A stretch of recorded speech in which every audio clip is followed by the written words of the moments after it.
on off the playing field. It's about what you have on them in order to protect yourself. I was first raped violently. Well, you're finished. You'll never play football again. Obviously, shoe contracts for $400,000 or $500,000. Morals and ethics don't exist above and beyond the society that they're a part of. Nowadays, kids are faced with the choice of do you want a couple of $1 million or your college degree? Sport is a metaphor for what goes on in the real world. As the commercial value of athletic performance skyrockets, certain premier athletes are faced with multi-million-dollar decisions. To assist athletes in their decisions, sports agents offer to represent athletes in negotiations and to advise them regarding the business side of sports. For this advice, the agents receive a percentage of the athlete's income, and some sports agents earn millions. Where there is big money, sometimes we find big problems, and this is no exception. Some agents go to great lengths, sometimes in violation of NCAA rules, to sign players to contracts.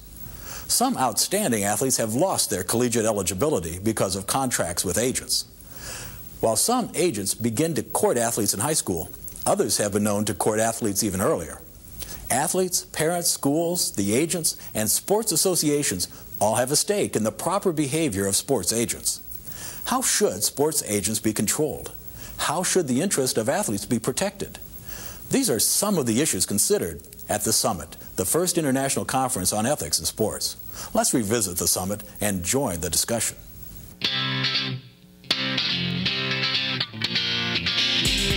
I can't imagine a profession where the word ethics is under greater strain or greater pressure than the business of being a sports agent.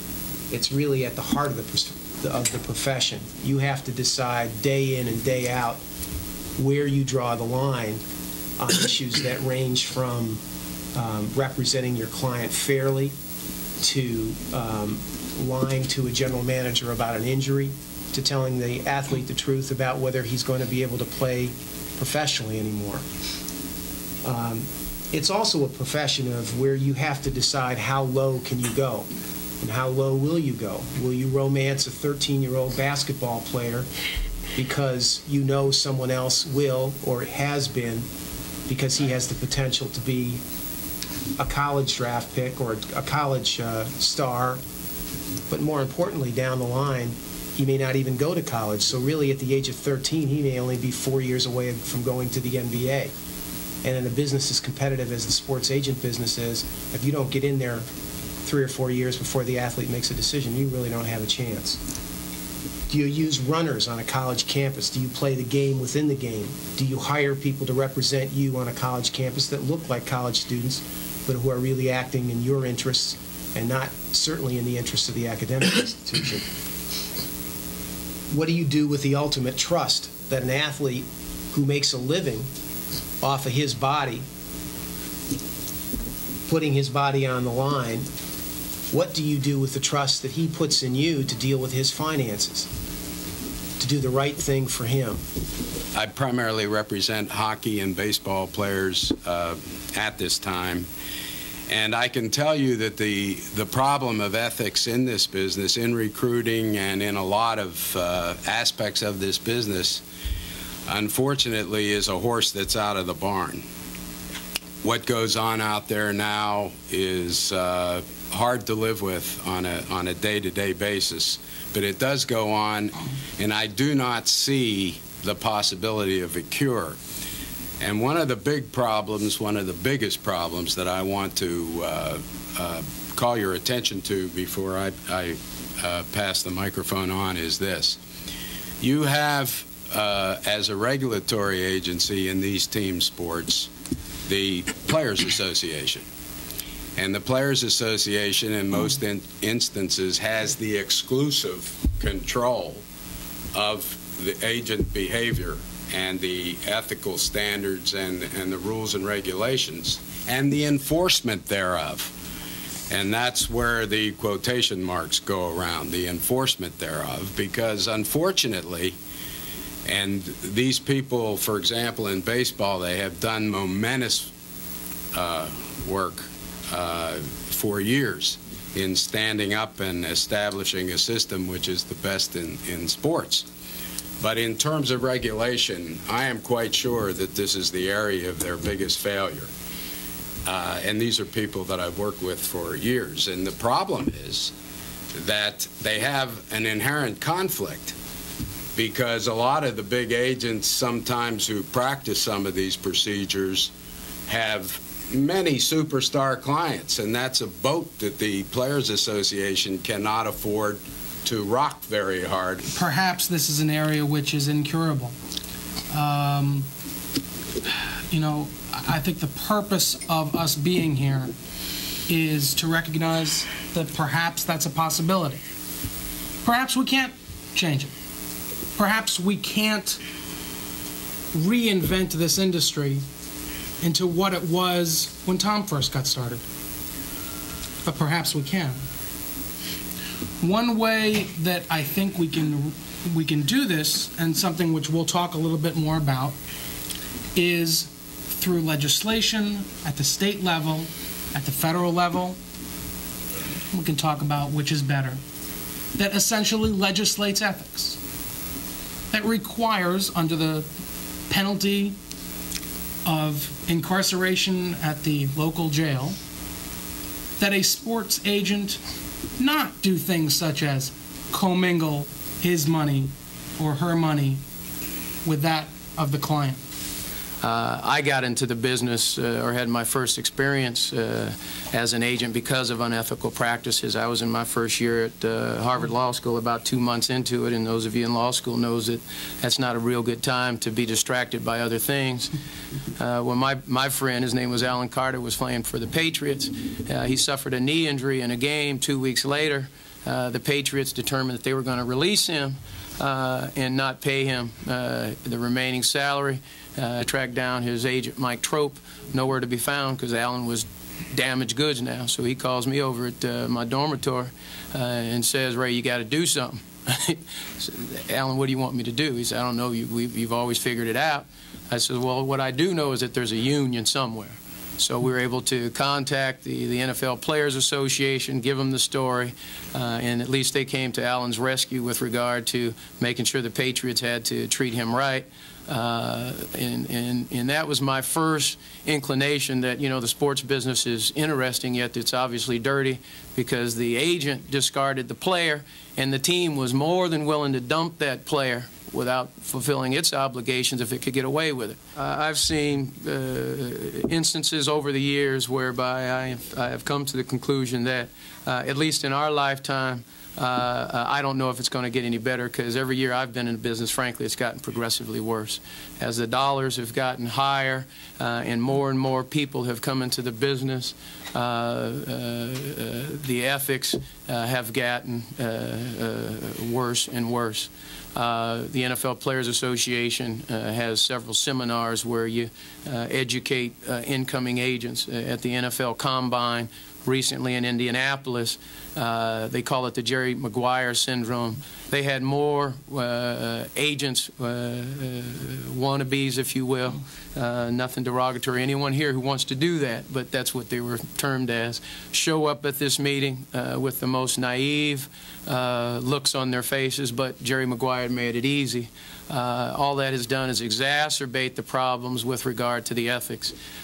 We go through scenarios. My colleague in the back there, Randy Helms, we were laughing a little bit that he could be on this panel right now and tell you some horror stories about what goes on.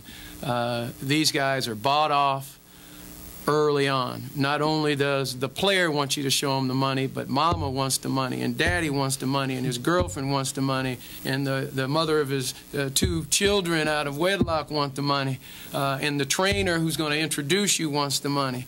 It's incredible. We fired a client this year, a true story, because after the client had committed, we then find out that, well, other people who had been competing with us to have this guy as a client had been telling them beforehand all the things that they were going to do, but they liked our program, committed to us, but then 2 days later we get a call from mama that says, "We want 2 automobiles, and we want our oldest son to go on your payroll as the trainer for our youngest son, because that's what everybody else was saying they were going to do." We are at a competitive disadvantage. You would think that because we represent the head coach and I'm on the Stanford Athletic Board and I was a graduate there and I know all the movers and shakers in the Boosters Club that we would have the inside track. But what is very clear is that we don't, because we play it right. In the meantime, all the other folks who don't have those concerns, they're getting to these kids, they're buying their girlfriends flowers, they're taking them out to lunch. I mean, they're doing all the things, and not just because I'm a Stanford graduate, but because I think it's established. Stanford is one of the cleaner programs. One of the cleaner programs. So you can imagine what goes on, can't we, Randy, in some of the less clean programs. Another problem we face is that the NCAA claims to try to be an assistance in this regard, but they are literally of no use. And the universities, including North Carolina, including Stanford, have these so-called policies about, well, you come in, you make an application, you go on file with the compliance office, you follow the rules, don't make contacts with our student athletes as long as they have eligibility. We go through Doc Blanchard, John Blanchard, and your student academic services. We follow the rules to a T. We get in there and we find out every single player in their football that we had identified as someone we wanted to talk with, they had made decisions a long time ago. So one of the problems is that even the good efforts of the universities to make it clean and make it a policy that's supposedly fair aren't worth a squat, and that's the facts.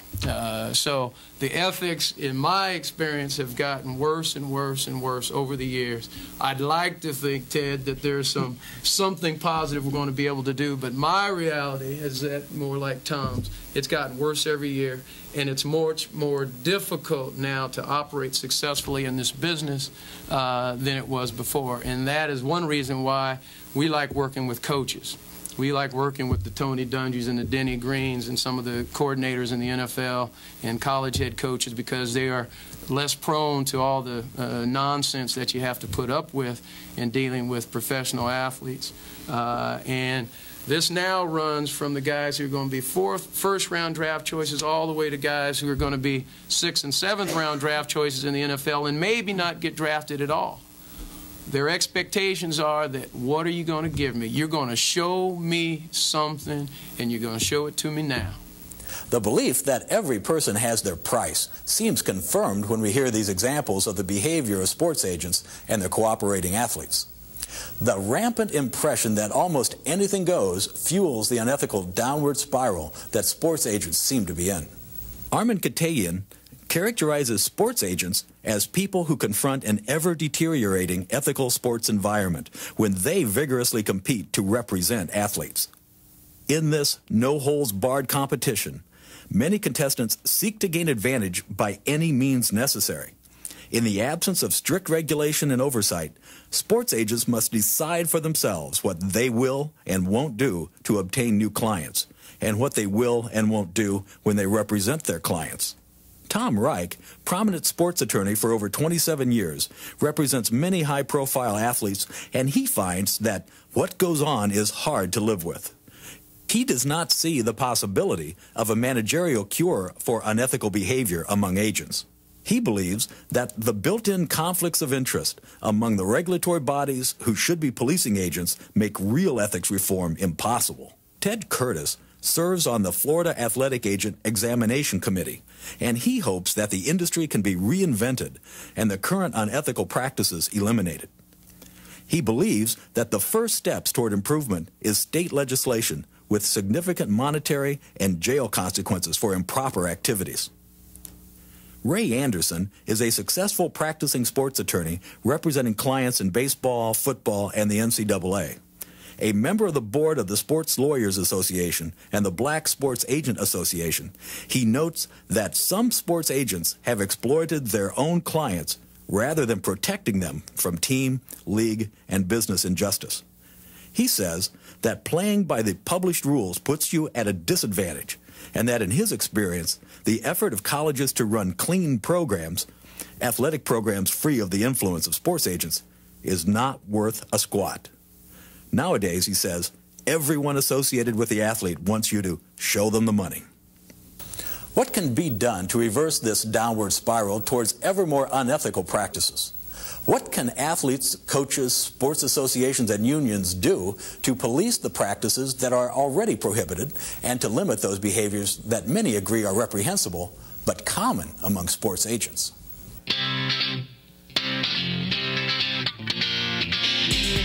That's the question, is how do you, in an industry that's virtually completely unregulated, and as much as you're saying the government could do it, we all know that that would take an incredible amount of time and energy and cohesion, which isn't going to happen. And when the states get involved, as they have in Florida, it's usually an overreaction to some scandal, as it was at Florida State or as it was in California. The sole reason, I'm sorry, go ahead. And those laws are basically toothless in the sense of, you know, guy lost his license for 6 months, or he made a big score at USC, he got the players, he got rich, he moved on. There's a couple things here, and I frankly don't know quite where to start, but I thought I'd start with just the idea of how do you draw the line? How low do you go? Would you recruit a 13-year-old player, 13-year-old star, a young Kevin Garnett, if you knew that the potential payout was $121 million? Never. Why not? And Ted, Ted, I'll ask you, and Ray ask you, and Tom, same way. Would you do it? Jason Kidd, for an example. There was a relationship that was formed in the 8th grade with Jason Kidd, who is now represented by that. I can tell you, 20 years ago, when I started in this business, I may have given you a different answer. What I will tell you now is, by the way, I lived in that town with Jason Kidd. I went to those St. Joseph basketball games. I had his coach. I had the city council members. I had the mayor, all of whom were very close to that program. Very, very intent on making sure Jason got a chance to sit down with some clean folks like ourselves in the business. Jason had a relationship a long time before we came on the scene. And it materialized into a business relationship, and he's represented by the same people today. Randy and I were talking about Bill Duffy. I know Bill Duffy. Bill Duffy's a board member of the Black Sports Agents Association. Bill Duffy will have 4 very high first-rounders in the NBA draft this year. So he has parlayed a situation that 15 years ago I'd have said I'd have never done that until being one of the most successful economically now basketball agents there is. I can't answer the question as emphatically as Ted did because now I'm 44 years old. I'm responsible for 5 other families. I've been in the business a long time, and I've missed out on some big scores like Bill Duffy and Jason Kidd. Because I wouldn't do those things. If that situation were to be presented to me right now, I'd probably figure a way to compete. The way it moves now, it's so difficult for people that have any kind of ethics in this business, and you guys pick up on it. When you're dealing with guys who have shady reputations in neighborhoods, who have relationships with junior varsity basketball coaches, who then go on the payroll of Eric Fleischer, who's an agent in New York, who gets not only Kevin Garnett, but Stephon Marbury, because he was flying in Stephon to hang out with Kevin when he was in high school and when he was at Georgia Tech. How do you compete against that kind of stuff? That's the difficulty. I mean, and it is so blatant now that a lot of agents in football don't even attempt to hide it. You go down to the Senior Bowl in Mobile, where Randy and I were, and you'll see a couple agents surrounded by 8, 10 little minions, all looking like they just came off the hip-hop corner, just swarming over the athletes that they've successfully signed. And it's almost a comical sight. And they're swarming the lobbies trying to pick up the last morsels of potential draft choices during the breaks at the Senior Bowl. It is very difficult to compete with that. I mean, in football, runners on campus are almost a way of life. I don't know. Are you familiar in this audience? Are you familiar with the term runners? Do you know how that works? Yeah, I don't. Maybe I should, but I'll hire a young, attractive college man or female, whatever is most appropriate, to essentially be on campus or be around campus and go to the social events and hang out with the guys and their girlfriends after the game and establish a relationship, and then that's really Ray Anderson's contact, and through them funnel nice words and other things, and that's the way the runners do it. True story. at the end of the football recruiting season, it's down to us and one other agency I won't name, who had a runner on campus with our client all year.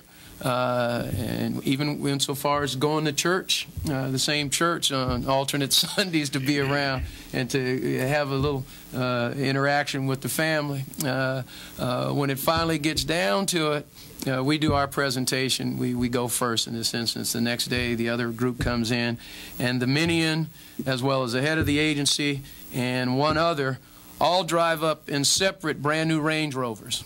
Amazing. And line up in the cul-de-sac. And as part of the presentation, basically was, we're now going to deliver on what we've been telling you we're capable of doing all year long. And they take the family out to the curb and essentially say, which one would you like? Fortunately, Mama is like this, but the client who we successfully prevailed on, his father, were like, ah. They said, Ray, you won't believe how close we came. You won't believe how close we came. And this is a good, solid family, 2 educators going to church all the time. That kind of background. You can imagine what happens in those situations where you don't have that kind of parental protection. It's very difficult to compete. Sports agents can affect the integrity of the game. We know that sports agents counsel athletes at the end of a football season to step out of bounds or maybe not go across the middle to take the big hit because they want to save the physical attributes of their client, and obviously that affects the outcome of the game and the integrity of the game. So we counsel our athletes in that area. And again, we're probably behind the 8 ball a little bit in helping our student athletes, but again, that's what this position is all about. And we're trying to raise their awareness and provide them information so that they can get ready to go to the next level. In our business, we have the same problem at the union regulatory level. You can't do anything, and you're quite right. And by the way, I certainly don't believe that the problems that we're here to discuss about agent recruiting and the ethics of it is the responsibility or the fault of the NCAA.